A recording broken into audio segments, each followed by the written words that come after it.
Hi, this is Vicki from Grandmaby's Junk Journal, and I made another piece to go into one of the Christmas journals that I am currently working on. And I just wanted to share it with you and maybe inspire some of you that are working on some Christmas journals yourself. And I have an example junk journal all finished that's in my it's on my website, but I wanted to just use it as an example. So I made this little pocket that I'm going to stick in one of my new junk journals, okay? And I'm going to show you how I made it. It's very easy. What I'm going to do is I'm going to glue the back right to one of the pages.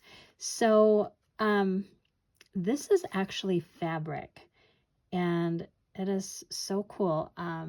Christmas is like my favorite time of the year to craft. I just love everything Christmas. And so I had some just scrap pieces left from last year. I made some stockings from this fabric, and I thought that that would look really nice on something to put into one of my Christmas junk journals. So what I did was I fused, and I'm going to explain what that is. I fused this piece of fabric onto a white piece of cardstock, and then I glued 3 sides of another piece of cardstock behind it to leave this opening for a pocket. And then inside this pocket, I just had some Christmas recipe cards. I've been collecting for a long time, so I have all kinds of bits and things that I've just collected, and in my stash was one of these recipe cards. So I thought it would be a great spot for some journaling, or, you know, for saving a recipe, a Christmas recipe. And so I fused this fabric onto the front of the card. I just have a little basket with some scrap lace left over from other projects and a button, and then some twine. And this is the red twine that I've used. And I just wrapped it around twice and put a bow there. So, I mean, you could definitely put whatever you wanted into the pocket, you know, just a tag, a photo mat. But for an example for this video, I just put one of these recipe cards. So what would I do with that? So this is one of the journals that is on my website. And so for an example, now if you've seen, I'm gonna get off track for just a moment. If you've seen the last video I put out, I created this kind of flip up using Christmas cards here, and I said that I use Christmas cards in my journals. So this is another way to use Christmas cards.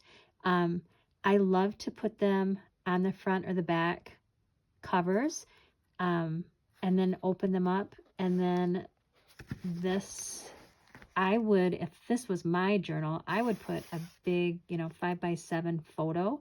I love to make these for my grandchildren, and so that's what I use this spot for. And then, you know, you can journal a little note about what the photo is. So that was one way. That's what I was talking about in my last video, that's how, one of the ways that I use these Christmas cards. But for the sake of this video, for this little pocket, I would just choose a page or the inside covers to glue this down, and then it would, you know, then the side pocket opens like this, and you have a cute little pocket. This would be great on a page that was just white, and that would really pop that up. You could also just clip it if you didn't, you know, and it would just be like a floating pocket. If you didn't want to adhere it to a page, you could just clip it.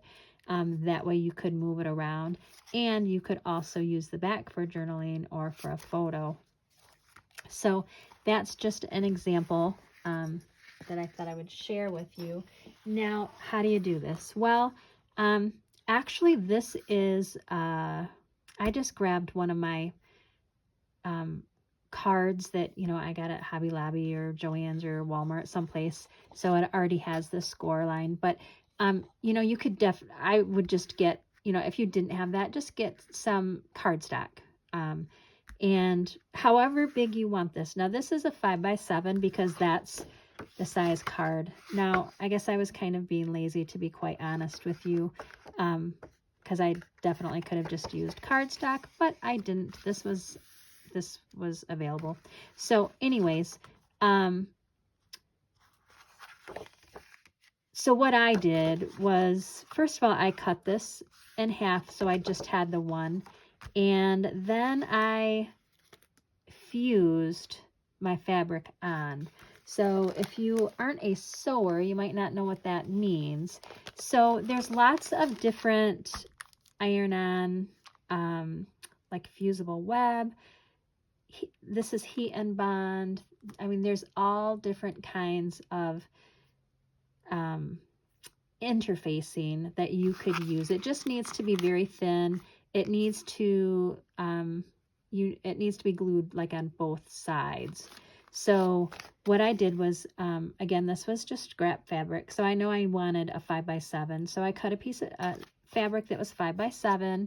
I cut a piece of this interfacing off, this heat and bond. And so I just laid, so this is just a fabric. This shiny side has the glue on it, okay? Don't put the front of your fabric on that glue, right? Otherwise, you won't be able to use it. So the back of the fabric gets on the shiny side. Now, I have a silicone mat that I put on here before I iron, and that helps to keep all of the glue so it doesn't mess up my iron. If you don't have one of those silicone mats, first of all, you would cut this out to size, okay? If you don't have a silicone mat to protect your iron, you could just put, I have used a piece of scrap paper. Now, I'm going to warn you, you have to be super careful because obviously you don't want to catch your paper on fire, right? So what you want to do is just kind of protect your iron. So if you were to use a piece of paper, you would just, go like this with your iron, just enough to heat the glue up that's on the back of your fabric. Okay. Now, a good idea is to get it as close to the edge as possible so that you don't have the extra interfacing on the outside where it's exposed to your iron. You could also, so if you cut this like that, you didn't have any extra exposed, you could also just get a scrap fabric and put on top of it and then iron it. So once you iron it, it's going to look like this, okay? Then you are just going to peel it. So what I would do is first I would, if you split it apart like this, the shiny side is the glue, and that glue is actually going to be on the back of your fabric now, okay? Now, since I didn't cut it real close, you're going to see a little bit of that around there. I don't like that, so I always cut it, if I'm not cutting it very close there. Now, if I'm taking my time and doing it the proper way, that's what you would want to do. You would want to get as close to your fabric as you could. Unfortunately, I don't sometimes have a lot of patience and I just go, and that can make a mess. But anyways, so I would go ahead and cut it as close as you can, but then you're going to separate the fabric from this. This is kind of like contact paper, I guess. You just peel it apart. Now, I don't know if you can see it or not, but this is shiny, and the reason it is shiny is because that glue is on there, okay? So once I have this, and it's very flexible, once I have that, it is ready to be ironed onto your cardstock. Now, when I cut the fabric, I went ahead and cut it 5x7, and then after I brought it over to the paper, I went, oh, no. I want it actually a little bit smaller because I wanted that border on the outside. So I had to take my fabric back to my cutting mat, and I cut off 1/4 of an inch on the top and on the side, and that just allowed it to give me a little tiny bit of a border. Okay, so then what you're going to do is take this and you're going to place it to wherever you want it. Take it to your iron. Again, if you have something to put over this, like I said, I have a silicone mat, but if you have, another paper or another piece of fabric or something else to put over it just to kind of protect this. You don't want to, you don't have to keep your iron on it very long. Just kind of, basically you're just kind of pressing it and to get the heat through that fabric. And then this glue will go right onto your paper and then it's going to stick very nicely. Now I did notice that after I did that, it was a little bit wavy, but that wasn't a problem because I went ahead and glued it to, because I had cut it apart. I went ahead and glued it on the 3 sides to that back piece, and it's not a problem at all. Now, at that point, you have your little pocket, okay?